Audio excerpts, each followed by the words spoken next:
On a essayé de créer un endroit pour se déconnecter complètement et se retrouver en pleine nature afin de retrouver sa nature.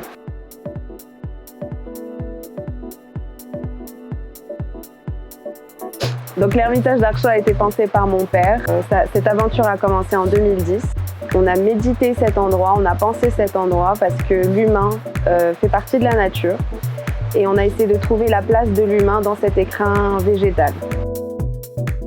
L'Ermitage d'Archaud est niché au cœur des montagnes et il offre une expérience assez unique. Un confort en plein milieu de la nature, mais aussi un service où les gens peuvent venir et se sentir aussi ici en famille. L'Ermitage d'Archaud s'engage pleinement dans le voyage durable et dans l'écotourisme. L'Ermitage est vraiment niché dans la nature. On a marié la nature, on s'est marié avec elle, ses courbes, et son histoire pour venir se poser et pas s'imposer.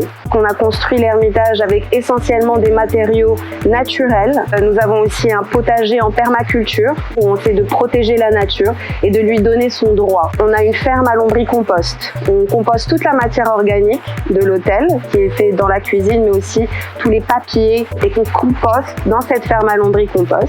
Et ce compost-là, on le réutilise dans nos jardins. Ensuite, nous avons une chaudière en biomasse. On chauffe donc l'eau chaude sanitaire, mais aussi le chauffage. Et ce se fait avec du grignon.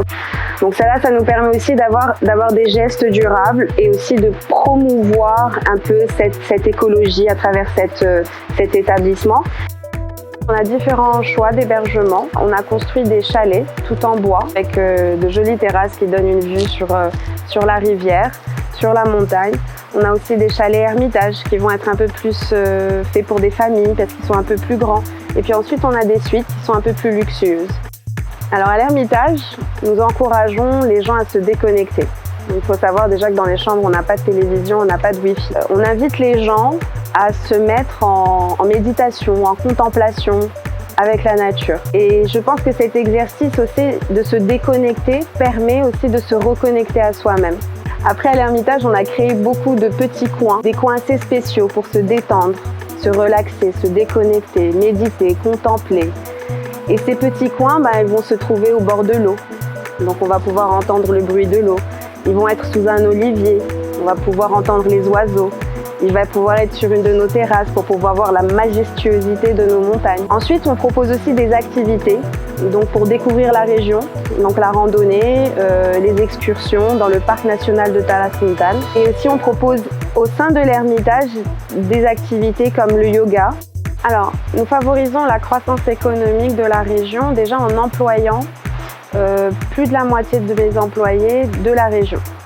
Alors aussi, on travaille avec des producteurs locaux. On achète essentiellement notre marchandise chez ces producteurs locaux. Alors, on essaie également de promouvoir la vie artistique de la région en amenant des groupes et des troupes musicales traditionnelles, mais aussi modernes, et pour les faire découvrir soit des internationaux, mais aussi aux Marocains. Donc on va leur proposer de retrouver un peu l'origine et nos belles traditions de cette région.